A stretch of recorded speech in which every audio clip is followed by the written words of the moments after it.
Hello everyone, I am Yamini Thukral welcoming you to Adda 24/7 school. तो बच्चों, आज हम चैप्टर 14 रेस्पिरेशन इन प्लांट्स का सेकंड सब टॉपिक करने जा रहे हैं, जो कि है फर्मेंटेशन एंड एरोबिक रेस्पिरेशन। तो लास्ट इस वीडियो में हमने लास्ट सब टॉपिक में क्या पढ़ा था कि क्या plants do they breathe, do plants breathe? Yes they do. वो ऑक्सीजन कंज्यूम करते हैं, कार्बन डाइऑक्साइड रिलीज करते हैं और वो ब्रीदिंग करते हैं, चाहे उनके पास प्रॉपर रेस्पिरेटरी ऑर्गन्स नहीं है, पर स्टोमेटा और लेंटिकल्स के थ्रू वो ब्रीदिंग करते हैं। और ग्लाइकोलाइसिस के बारे में हमने देखा था। ग्लाइकोलाइसिस बेसिकली क्या होता है? The lysis of glucose. Glucose के टूटने को हम लोग क्या बोलते हैं? ग्लाइकोलाइसिस बोलते हैं। और उससे क्या रिलीज होता है? एनर्जी रिलीज होती है, एटीपी बनते हैं और 2 मॉलिक्यूल्स ऑफ पायरुविक एसिड। कितना नेट गेन ऑफ एटीपी था हमारा ग्लाइकोलाइसिस में? ग्लाइकोलाइसिस में हमारा था 8 molecules of ATP net gain जो हमारा आया था। तो इस वाले सब टॉपिक के लिए आपको मेरी प्लेलिस्ट के अंदर जाना पड़ेगा और इस वाले सब टॉपिक की पूरी वो वीडियो देखनी पड़ेगी। तो आज जो है हम लोग स्टार्ट करेंगे फर्मेंटेशन एंड एरोबिक रेस्पिरेशन से। सो फर्मेंटेशन क्या होता है हमारा? Basically it is the incomplete oxidation of glucose. It is the incomplete oxidation of glucose. जैसे कि मैंने आपको बताया था कि ग्लाइकोलाइसिस में क्या बनते हैं हमारे? 2 मॉलिक्यूल्स ऑफ पायरुविक एसिड, है ना, मैंने ये बताया था। पर पायरुविक एसिड का फेट, 3 फेट थे हमारे पायरुविक एसिड के। कितने फेट थे हमारे? 3 फेट थे। सबसे पहला क्या था? Lactic acid fermentation. Lactic acid fermentation. दूसरा क्या था? Alcoholic fermentation.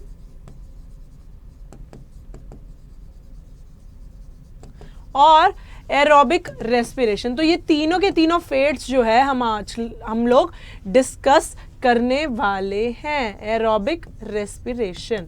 तो ये 3 फेट हमने जो देखे थे कि पायरुविक एसिड जो बनता है उसके कौन से 3 फेट होते हैं। तो starting with the first fermentation, ये अल्कोहलिक और लैक्टिक एसिड फर्मेंटेशन दोनों आ जाएंगे। It is the incomplete oxidation of glucose which is achieved under anaerobic conditions. Anaerobic condition के अंदर ही हमारा जो है ये फर्मेंटेशन हमने अचीव किया है। एनारोबिक का मतलब क्या होता है? जहां पे एब्सेंस ऑफ ऑक्सीजन होता है, जहां पे एब्सेंस ऑफ ऑक्सीजन होता है। तो एनारोबिक कंडीशंस में हमने क्या किया? इनकम्प्लीट ऑक्सीडेशन ऑफ ग्लूकोज से क्या प्रोसेस हुआ हमारा? Fermentation. So it is a set of reaction where the pyruvic acid is converted to carbon dioxide and ethanol. Carbon dioxide और इथेनॉल हमारा मेन होता है अल्कोहलिक फर्मेंटेशन में। किस में होता है? अल्कोहलिक फर्मेंटेशन में। पर जब हम लोग लैक्टिक एसिड फर्मेंटेशन की बात करते हैं, जब हम लोग लैक्टिक एसिड फर्मेंटेशन की बात करते हैं तो उसमें क्या होगा? Pyruvic acid is converted to lactic acid. किस में कन्वर्ट होता है? Lactic acid in the presence of enzyme lactate dehydrogenase. तो ये हमारा क्या हो जाता है? Lactic acid fermentation. So enzymes pyruvic acid decarboxylase and alcoholic dehydrogenase, ये इस रिएक्शन को कैटेलाइज करते हैं। कौन से 2 मेन एंजाइम्स हमारे इस रिएक्शन को कैटेलाइज करते हैं? First pyruvic acid decarboxylase and alcohol dehydrogenase. ये 2 एंजाइम्स जो है इसे कैटेलाइज करते हैं। Other organisms like some bacteria they produce lactic acid from pyruvic acid, जो कि मैंने आपको बता दिया है। लैक्टिक एसिड फर्मेंटेशन के अंदर कौन सा होता है हमारा?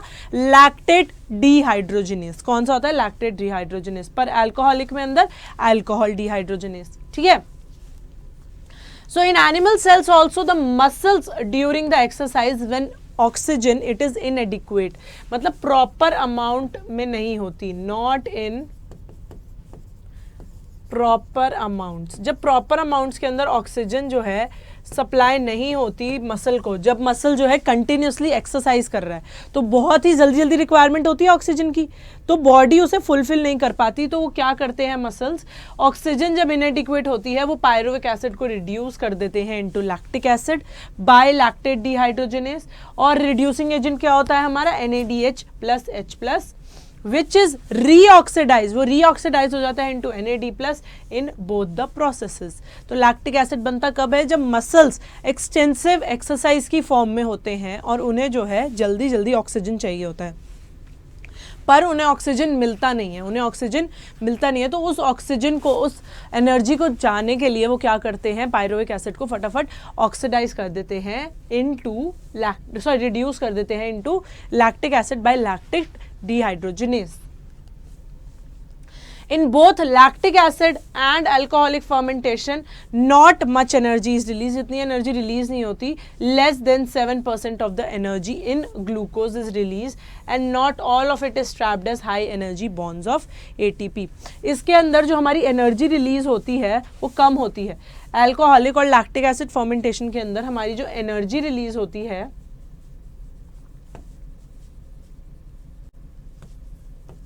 एनर्जी रिलीज लेस होती है. 7% of the energy of glucose, मतलब जितनी एनर्जी हमें ग्लूकोज देता है उसके सिर्फ 7% ही हमारी एनर्जी रिलीज होती है और ना ही वो एटीपी की फॉर्म में स्टोर हो पाती है, ना ही वो high energy bonds of ATP में स्टोर हो पाती है. Also the processes they are hazardous. Also the processes they are hazardous. They can be either acid produce करेंगे या फिर अल्कोहल. तो दोनों के दोनों क्या हैं, hazardous हैं. दोनों के दोनों क्या हैं, हमारे hazardous हैं, क्योंकि या तो एसिड प्रोड्यूस हो रहा है या फिर हमारा अल्कोहल प्रोड्यूस हो रहा है. ठीक है, तो ये होगा हमारा जो एनर्जी बॉन्ड्स है उनके अंदर एटीपी के अंदर स्टोर नहीं होती है एनर्जी कम प्रोड्यूस होती है और हजार्डस होता है, एसिड या फिर अल्कोहल बनता है. सो एरोबिक रेस्पिरेशन क्या होता है, it is the process that leads to a complete oxidation of organic substances, जो कि मैंने पिछले लेक्चर में पिछले सब टॉपिक के अंदर भी यही बताया था. उससे पहले एक बार फर्मेंटेशन का भी हम लोग प्रोसेस देख लेते हैं कि ये हमारा ग्लूकोज है, ग्लूकोज हमारा किस में कन्वर्ट हुआ है, पायरुविक एसिड है ना. ग्लूकोज हमारा किस में कन्वर्ट हुआ है, ग्लूकोज को मैं शॉर्ट में लिख रही हूं पायरुविक एसिड में, है ना.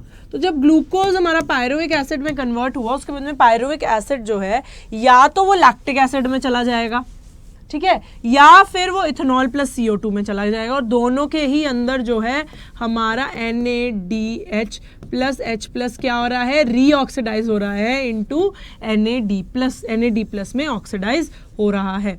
इसके अंदर कौन सा एंजाइम है, लैक्टिक एसिड में अगर जाता है तो लैक्टेट डिहाइड्रोजिनेज,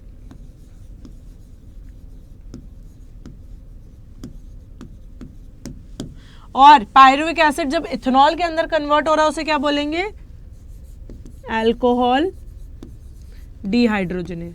तो ये एंजाइम्स है जो यूज होते हैं.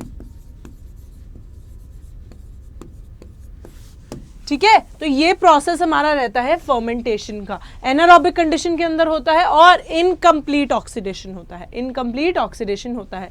जब एरोबिक रेस्पिरेशन की हम लोग बात करते हैं वो क्या करता है, it is the complete oxidation of the organic substances. Organic substances का कंप्लीट ऑक्सीडेशन क्या होता है, हमारा एरोबिक रेस्पिरेशन.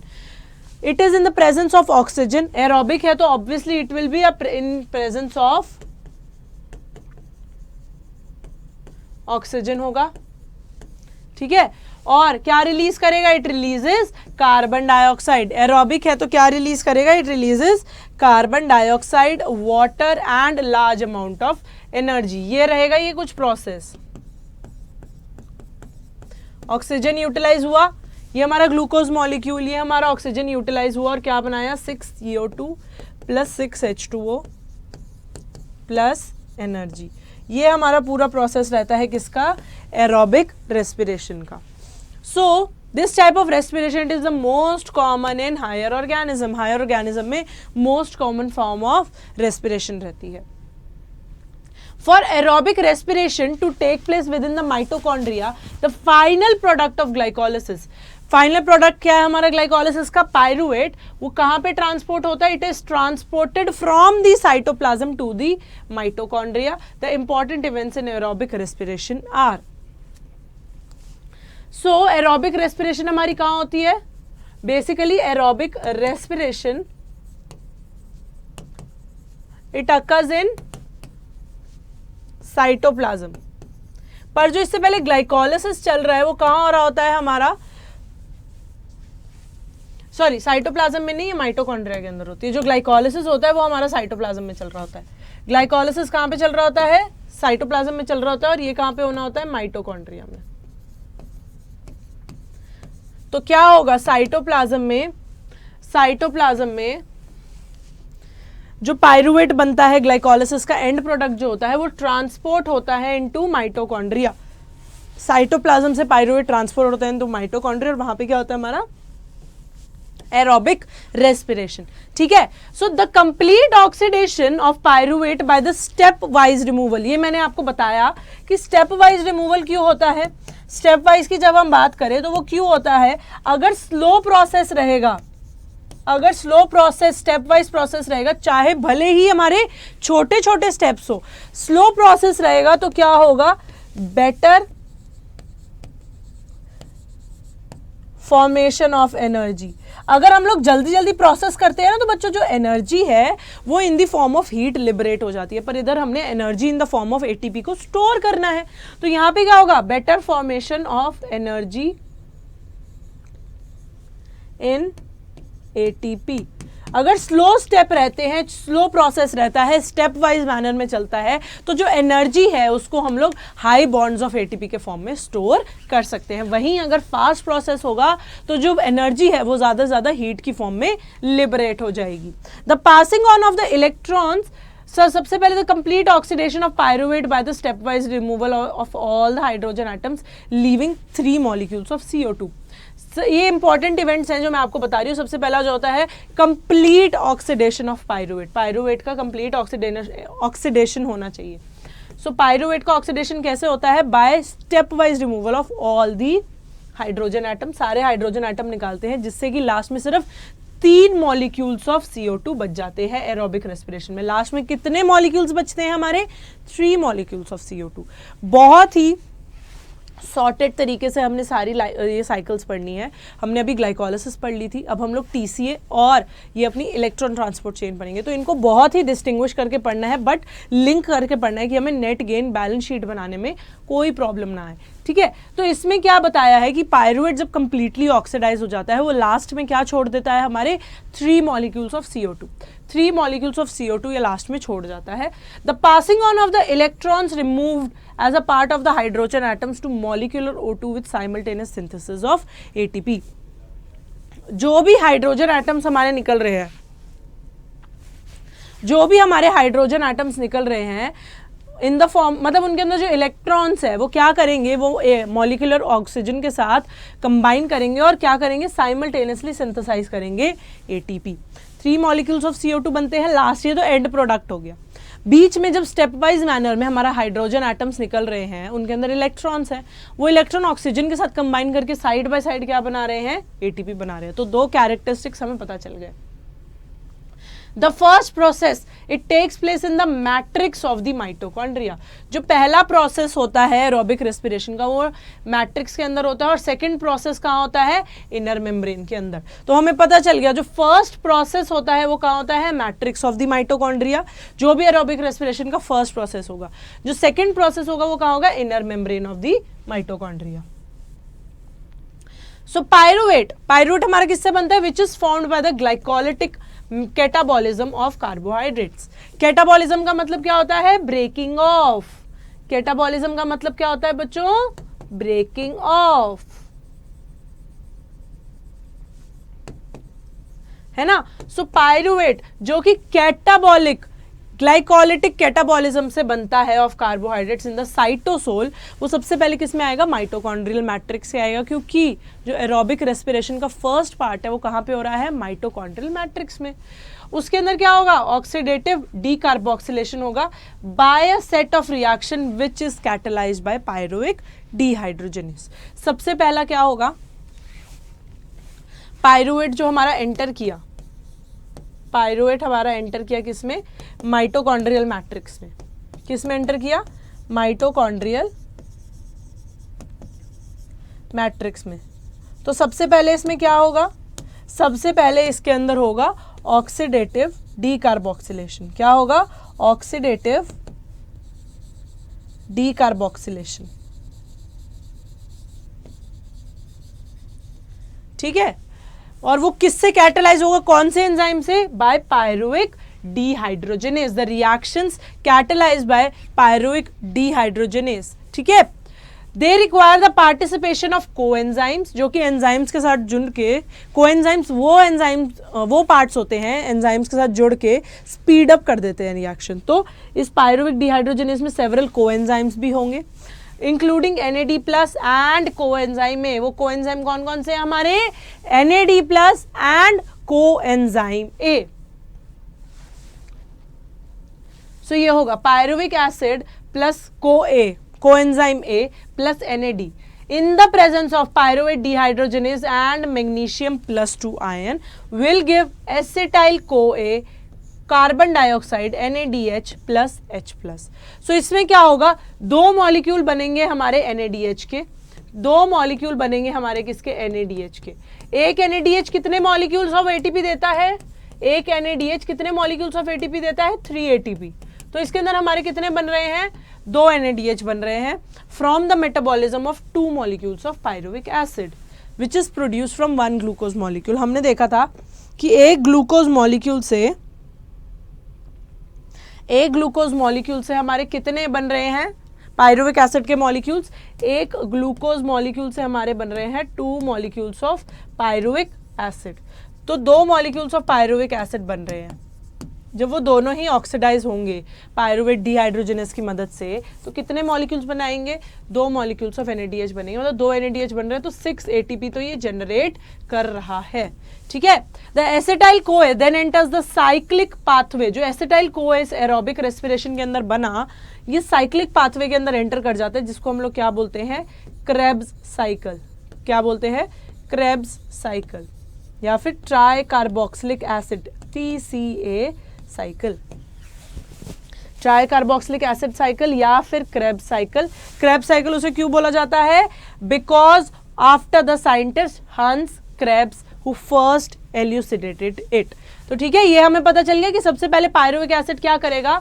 कोएंजाइम ए के साथ कंबाइन करेगा, NAD+ के साथ कंबाइन करेगा under the presence of pyruvate dehydrogenase. वो क्या करेगा? एसिटाइल कोए बनाएगा, NaDH plus H2 plus CO2। Okay, जो हमारा एसिटाइल कोए बना वो किस में एंटर कर जाता है? इस TCA साइकिल के अंदर एंटर कर जाता है, ट्राई कार्बोक्सिलिक एसिड साइकिल के अंदर एंटर कर जाता है। So TCA cycle it was discovered by Hans Krebs in 1940। इसको हम लोग TCA साइकिल क्यों बोलते हैं? क्योंकि इसका जो पहला प्रोडक्ट होता है, इनिशियल प्रोडक्ट क्या होता है? Citric acid.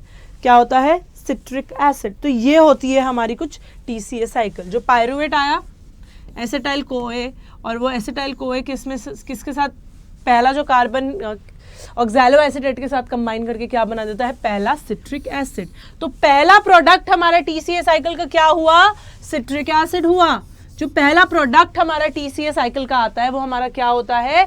Citric acid. ठीक है। सबसे पहला स्टेप क्या होता है? एसिटाइल कोए जो कि पायरुवेट से आ रहा है वो किसके साथ कंबाइन करेगा? ऑक्सैलो एसिटेट के साथ। एसिटाइल कोए हमारा कितना होता है? 2 कार्बन होता है, और ऑक्सैलो एसिटेट हमारा 4 कार्बन होता है। मिलके क्या बनाएंगे? 4 कार्बन प्लस 2 कार्बन मिलके बनाएंगे 6 कार्बन, जो कि है हमारा सिट्रिक एसिड। तो पहला प्रोडक्ट हमारा बन गया सिट्रिक एसिड। सिट्रेट को फिर हम लोग सिट्रेट फिर जो आइसोमराइज होता है इनटू आइसोसिट्रेट, और उसके बाद में 2 सक्सेसिव स्टेप्स होते हैं ऑफ डीकार्बोक्सिलेशन, मतलब 2 बारी कार्बन डाइऑक्साइड निकलती है।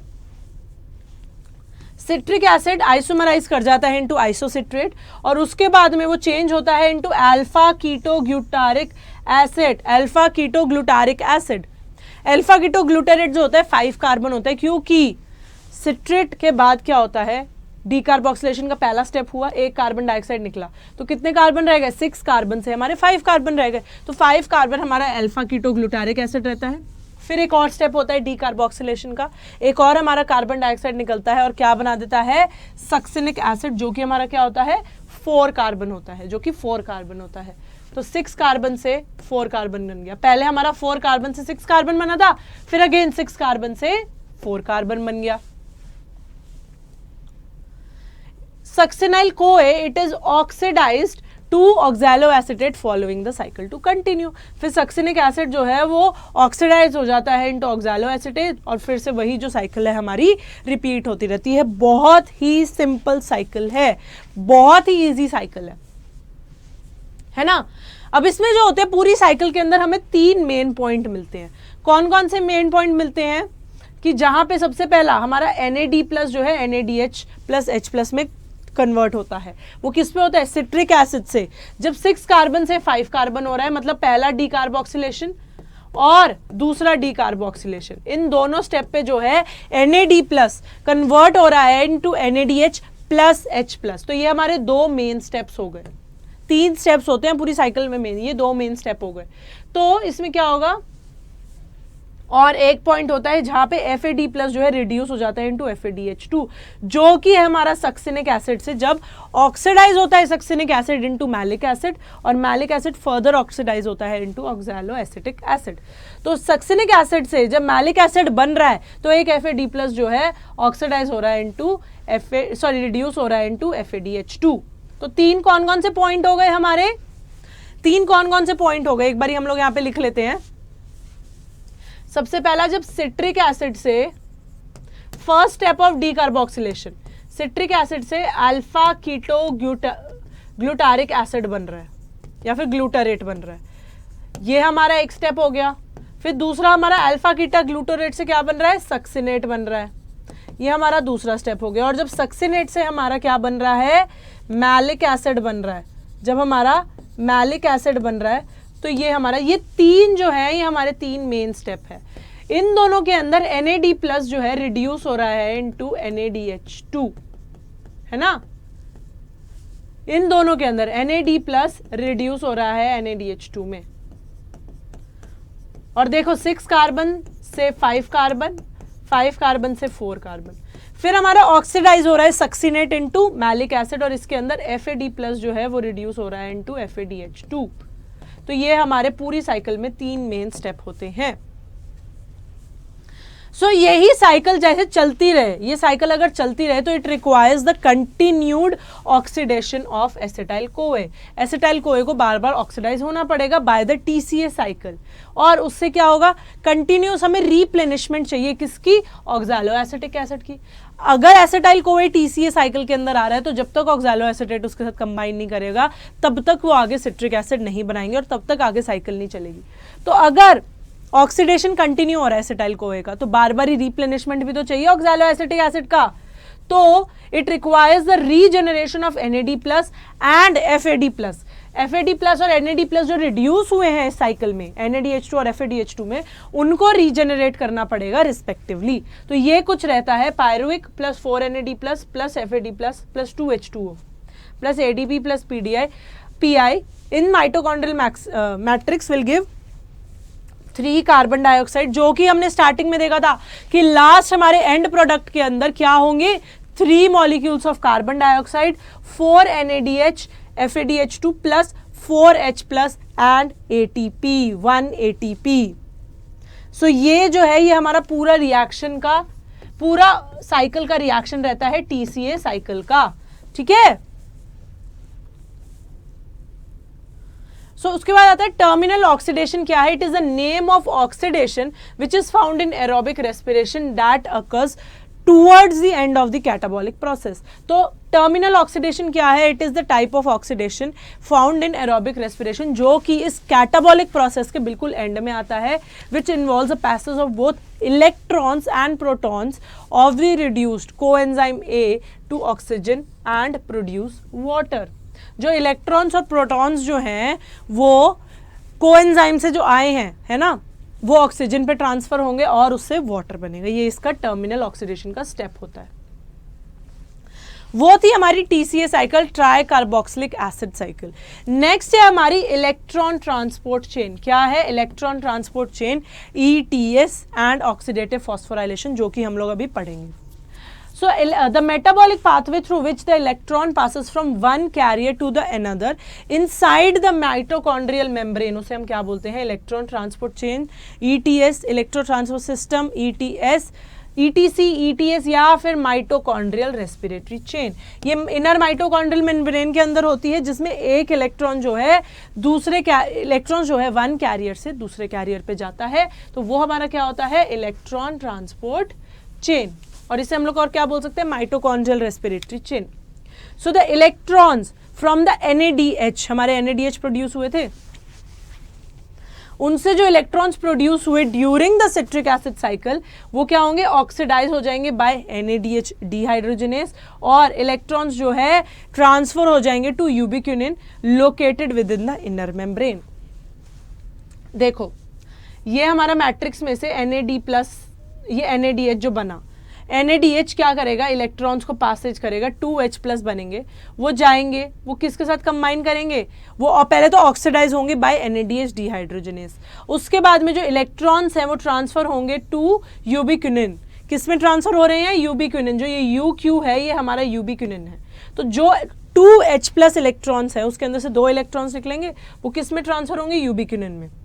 ठीक है, यूबिक्विनिन को FADH2 से भी इलेक्ट्रॉन्स मिल सकते हैं, है ना, FADH2 भी तो इलेक्ट्रॉन्स दे रहा है, तो उससे भी इलेक्ट्रॉन्स मिल जाएंगे। तो NADH से भी मिले, FADH से भी मिले, किसको, यूबिक्विनिन को मिले, जो कि आगे ट्रांसफर हो जाते हैं टू साइटोक्रोम C। किस में ट्रांसफर होते हैं, cytochrome C via the BC1 complex. Cytochrome B में जाएंगे, फिर उसके बाद में साइटोक्रोम C पे जाएंगे, ऐसे वो जो है ट्रांसफर होते हैं।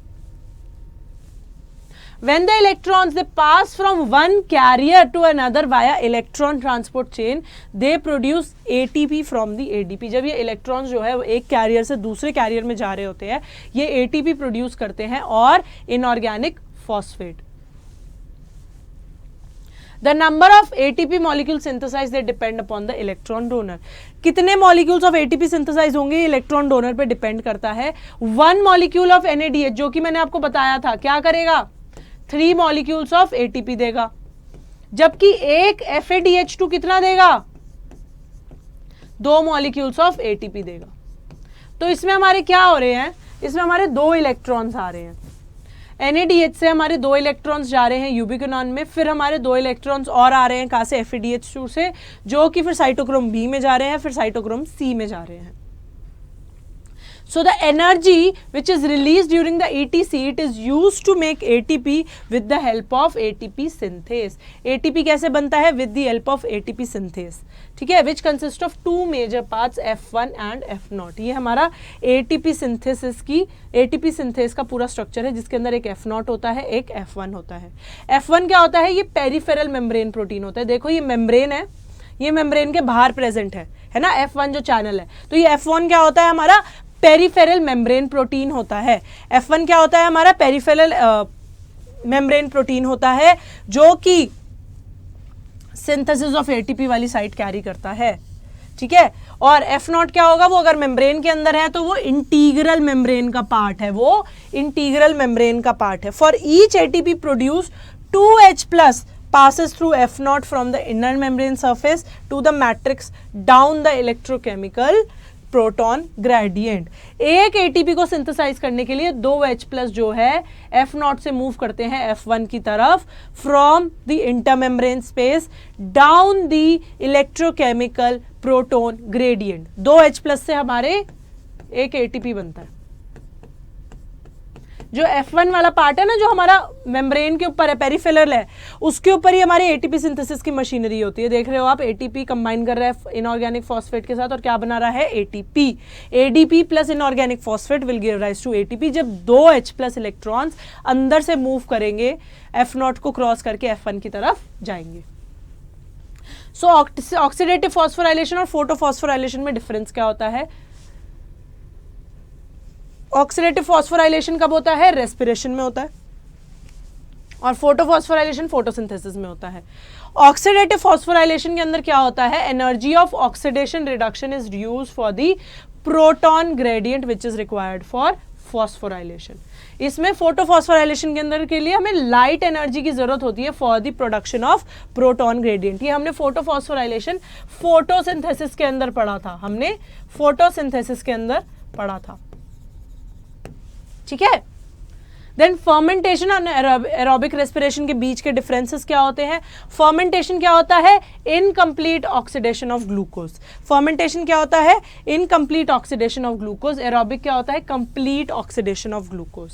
Then fermentation net gain of 2 molecules of ATP it occurs, पर एरोबिक रेस्पिरेशन में क्या होता है, उससे ज्यादा ही ATP बनते हैं। फर्मेंटेशन के अंदर NADH जो है वो ऑक्सीडाइज होता है टू NAD+ बहुत स्लोली। तो पर एरोबिक के अंदर NADH जो है NAD+ जो है रेडिली ऑक्सीडाइज हो जाता है। तो एक बार हम आज के पूरा उसका रिवीजन कर लेते हैं जो जो हमने आज के लेक्चर में पढ़ा है। सबसे पहला हमने स्टार्ट किया फर्मेंटेशन क्या होता है, इनकम्प्लीट ऑक्सीडेशन। दो टाइप की होती है, lactic acid and alcoholic. Lactic acid के अंदर क्या होता है कि जब मसल्स विगरस एक्सरसाइज कर रहे होते हैं, जब मसल्स हमारे विगरस एक्सरसाइज कर रहे होते हैं तो उनको कंटिन्यूस सप्लाई ऑफ ऑक्सीजन चाहिए होती है। इतना ऑक्सीजन बॉडी सप्लाई नहीं कर पाती, तो वो क्या करते हैं, पायरुविक एसिड को क्या करते हैं, रिड्यूस कर देते हैं into lactic acid by the presence of lactate dehydrogenase enzyme. और जो रिड्यूसिंग एजेंट होता है NADH+H+, जो कि रीऑक्सीडाइज हो जाता है इनटू NAD+।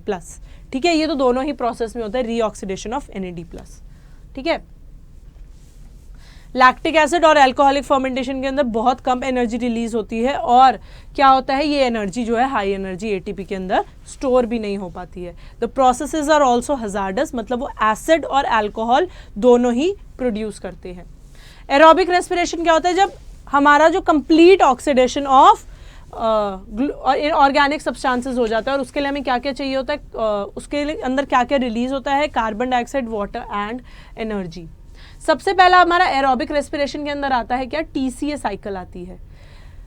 एरोबिक रेस्पिरेशन में क्या होता है, जो पायरुविक एसिड है वो कोएंजाइम A और NAD+ के साथ मिलके पायरुवेट डिहाइड्रोजनेस के प्रेजेंस में क्या करता है, एसिटाइल CoA प्रोड्यूस करता है, कार्बन डाइऑक्साइड और 2 मॉलिक्यूल्स ऑफ NADH। ठीक है, फिर ये एंटर एसिटाइल CoA जो इससे बनती है वो किस में एंटर करती है, हमारी ट्राई कार्बोक्सिलिक एसिड या फिर क्रेब्स साइकिल के अंदर एंटर कर जाता है।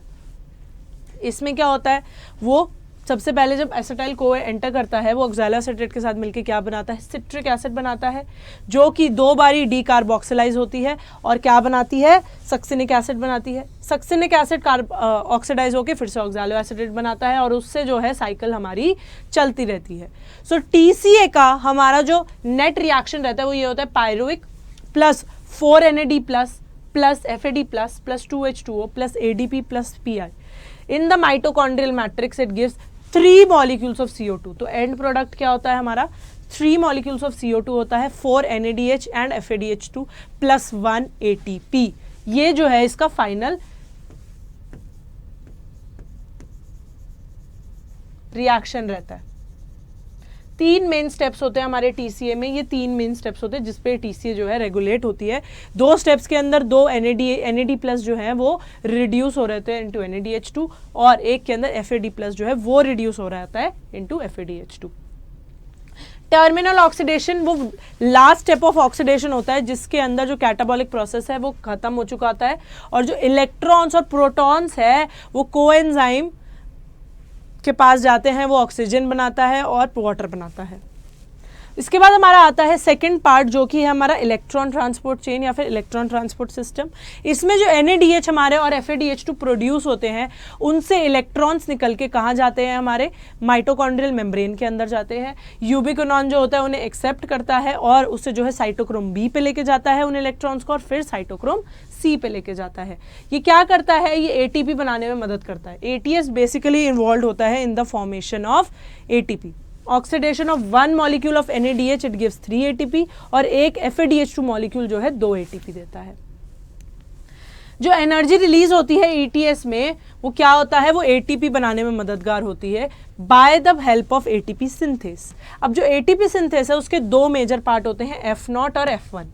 जो F0 वाला पार्ट होता है उसका वो माइटोकॉन्ड्रियल मेम्ब्रेन में होता है और जो F1 वाला होता है वो पेरिफेरी पे प्रेजेंट होता है। जो F0 वाला पार्ट है, जो F1 वाला पार्ट है वो main ATP synthesis carry forward करता है। 2 H+ मॉलिक्यूल्स जो कि पास ऑन करते हैं from the intermembrane space to the matrix down the proton gradient, electrochemical proton gradient के डाउन अगर पास करते हैं तो वो जाके F0 को पास करके F1 में जाते हैं और वहाँ पे एक ATP सिंथेसाइज होता है। तो 2 H+ हमारे एक ATP सिंथेसिस में मदद करते हैं। ऑक्सीडेटिव फॉस्फोराइलेशन और फोटोफॉस्फोराइलेशन में क्या डिफरेंस होता है, ऑक्सीडेटिव फॉस्फोराइलेशन किस में होता है, हमारा रेस्पिरेशन के अंदर होता है और इसकी जो प्रोटॉन ग्रेडियंट है वो कैसे बनता है, बाय द ऑक्सीडेशन रिडक्शन। और जो फोटोफॉस्फोराइलेशन है वो कहाँ पे होता है, हमारा फोटोसिंथेसिस में होता है और इसके अंदर कौन सी एनर्जी डिराइव करती है, लाइट एनर्जी जो है वो यूटिलाइज होती है प्रोटॉन ग्रेडियंट बनाने के लिए। फर्मेंटेशन और एरोबिक रेस्पिरेशन में आपको डिफरेंसेस क्लियर हैं। फर्मेंटेशन क्या होता है? इनकम्प्लीट ऑक्सीडेशन ऑफ ग्लूकोज, और एरोबिक रेस्पिरेशन क्या होता है? Complete oxidation of glucose. Fermentation के अंदर सिर्फ 2 मॉलिक्यूल्स ऑफ एटीपी बनते हैं और NADH जो है ऑक्सीडाइज होता है इनटू NAD+ बहुत ही स्लोली। पर एरोबिक रेस्पिरेशन के अंदर ज़्यादा ATP बनते हैं और जो NADH है वो बहुत जल्दी ऑक्सीडाइज होता है इनटू NAD+।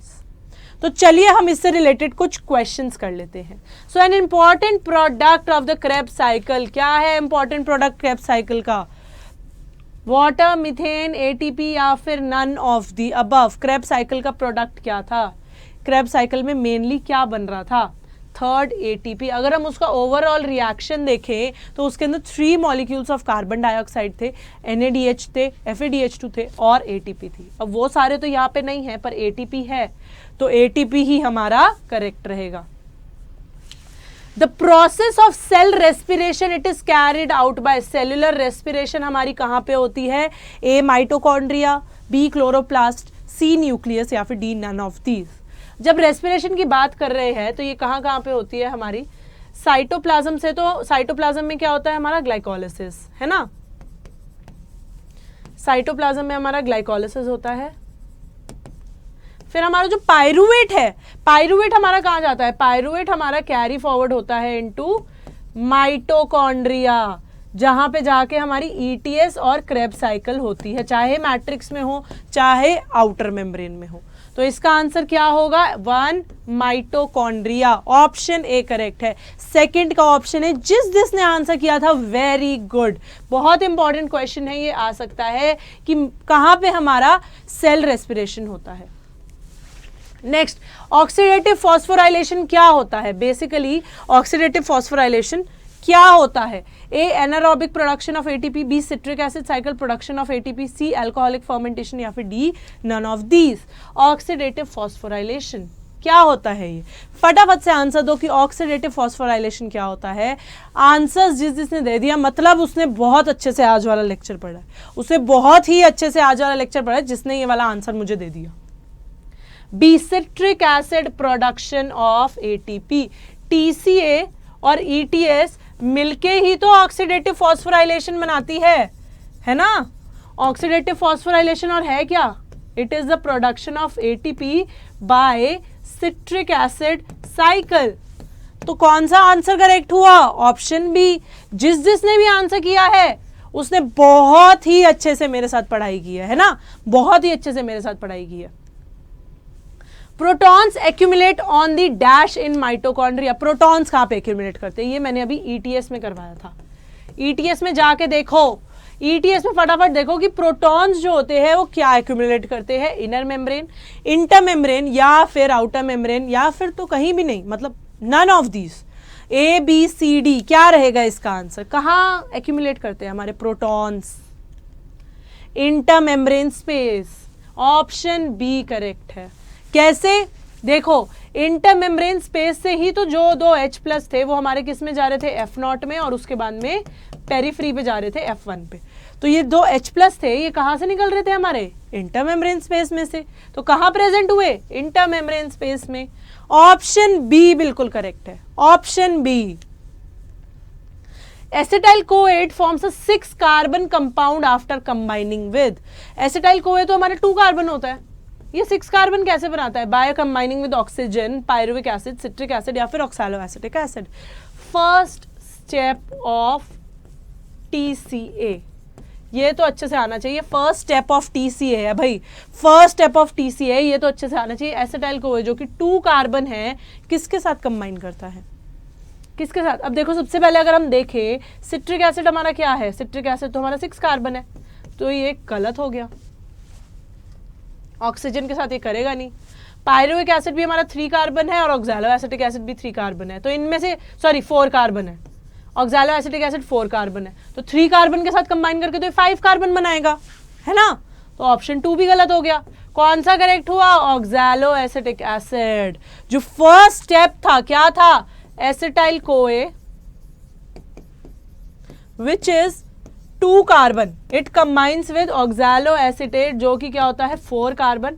तो 2 और 4 मिलके क्या बनाते हैं? Basic maths. बेसिक मैथ्स, 2 और 4 मिलके क्या बनाते हैं, 6 कार्बन सिट्रिक एसिड। ये फर्स्ट स्टेप था ना TCA का, तो ऑप्शन 4 करेक्ट है, ऑप्शन 4 करेक्ट है। तो बच्चों ये था हमारा एरोबिक रेस्पिरेशन जो आज हमने कंप्लीट कर लिया है। नेक्स्ट के अंदर हम लोग जो है एक रेस्पिरेटरी बैलेंस शीट बनाना सीखेंगे और एम्फीबॉलिक पाथवे कौन सा था वो पढ़ेंगे। अगर आपको मेरा लेक्चर पसंद आया है तो लाइक करना है, शेयर करना है और सब्सक्राइब करना है अड्डा 24/7 स्कूल के चैनल को। Thank you for watching the video and bye bye.